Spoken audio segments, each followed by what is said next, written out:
You wake up on an ordinary Tuesday in 1925 Berlin, open the newspaper, and the front page headline screams in block Gothic type, Kaiser announces high-speed Zeppelin rail across Eurasia. No Versailles Treaty.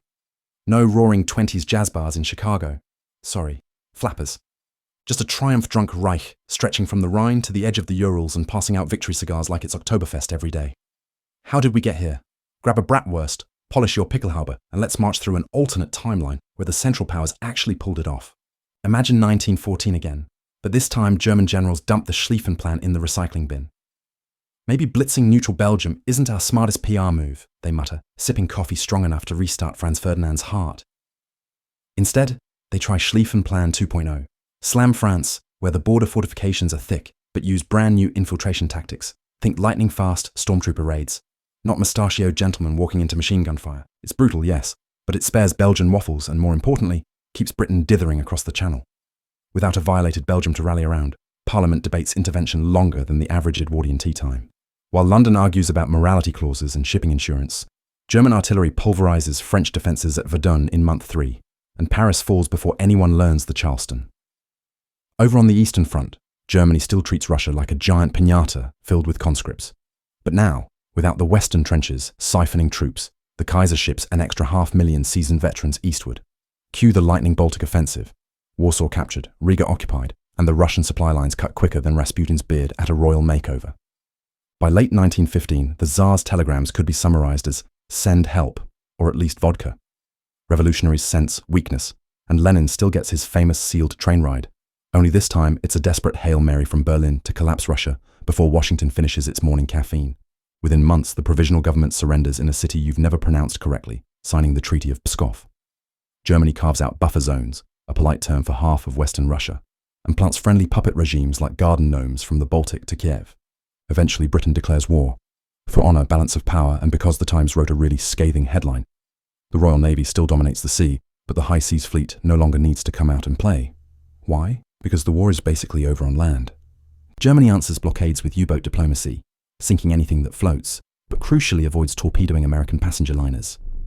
Wilson, lacking outrage and campaign slogans, sticks to neutrality speeches longer than his moustache is wide. Without US doughboys or Liberty loans, Britain's war chest is emptier than a pub at closing time. After 2 miserable winters and 0 promising offensives, London signs the Armistice of Antwerp in 1917. They keep their empire, but agree not to meddle in continental affairs, which is continental for "you just got benched." Across the Atlantic, the United States remains rich, isolationist, and quietly annoyed that its cotton exports now face a 30% German tariff. There's no roaring stock market boom fueled by rebuilding French factories, because France is a vassal client state, pumping reparations to Berlin. Americans still invent jazz, but instead of flappers dancing in Paris cafes, you get Kansas-born shindigs and prohibition debates so boring even C-SPAN would decline to film them. Without the Great War trauma, the US never passes the 1924 Immigration Act. They're too busy arguing over how to pronounce Würstchen. Yet the lack of a global leadership role means there's no League of Nations clubhouse for Wilson to pitch, so collective security becomes Germany's thing, branded Mitteleuropa Mutual Assistance Pact, guaranteed to be as fun as its acronym MMAP. Imagine the Weimar cabarets. Minus Weimar, plus unlimited imperial funding. Artists flock to Berlin, Einstein, Kandinsky, a young Walt Disney who thinks Steamboat Siegfried has a nice ring. Instead of Bauhaus, we get Kaiserhaus, sleek steel skyscrapers capped with eagle gargoyles and beer gardens on every roof.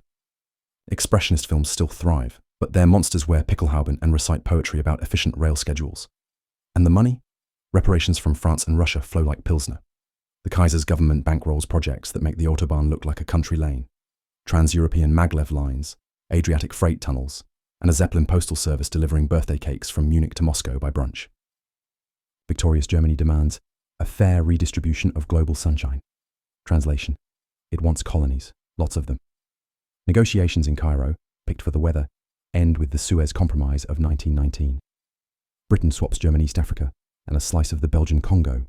Remember, Belgium owes Germany a thanks for not invading gift in exchange for debt forgiveness and a pledge not to build dreadnoughts bigger than Trafalgar Square.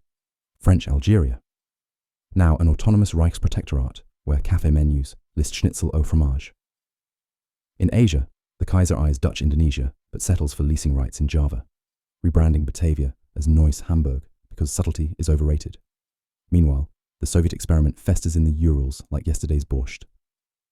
Bolsheviks control a shrunken Workers' Republic of Muscovy, basically a snow globe state with propaganda and too many committees.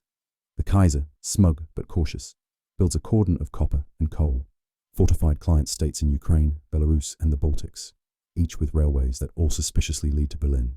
But insurgency thrives. Partisans blow up tracks faster than German engineers can say, "Bitte nicht." Cue endless counterinsurgency campaigns, awkward Christmas truces, and a booming German shorthand for guerrilla, Schneekrieg, snow war. No punitive Versailles, no national humiliation, and a royal stamp of approval means Germany keeps its top scientists.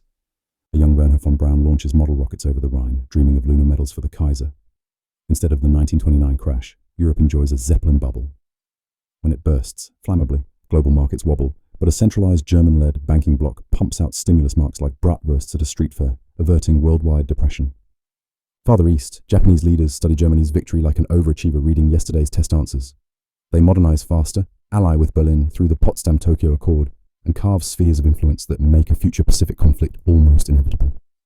Spoiler: America's Navy suddenly regrets saving money on battleships in the 1910s. Here's the twist. With monarchies still trendy, socialism adapts instead of collapsing.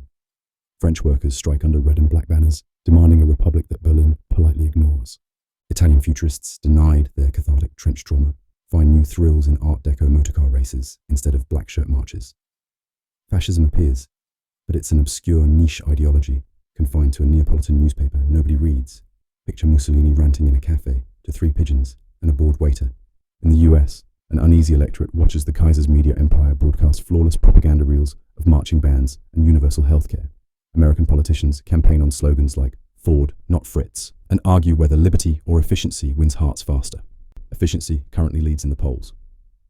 By 1935, the map is a Jackson Pollock of black, white, and imperial crimson. Germany dominates mainland Europe. Britain hugs its maritime empire like a security blanket, and Russia simmers under a frosty red cloud. The world teeters not between democracy and fascism, but between constitutional monarchy 2.0 and revolution 3.0. The Kaiser, grey-bearded and unexpectedly TikTok famous, in the future obviously, gives speeches about peace through strength, while factories churn out radios, zeppelins, and enough helmets to supply every history reenactor for centuries. But beneath the Wagnerian fanfare, cracks widen. Nationalist movements in Poland, socialist uprisings in the Rhineland, Japanese ambitions in the Pacific, and American industrial giants itching to sell Fords on the Autobahn. Victory solved the first war, but it might just have postponed the next. One featuring bigger guns, faster planes, and perhaps rockets aimed not at trenches, but the stars. And that, dear viewers, is just part 1 of our detour down the unbeaten trench. We've crowned a Kaiser, redrawn continents, and built a trans-Eurasian Zeppelin network, all before lunch. But history is the gift that keeps on rewinding. What happens when imperial overstretch meets mechanized rebellion? When Japanese carriers square off against German cruisers in the Indian Ocean? And will the United States stay isolationist when Coca-Cola sees untapped markets from Lisbon to Leningrad?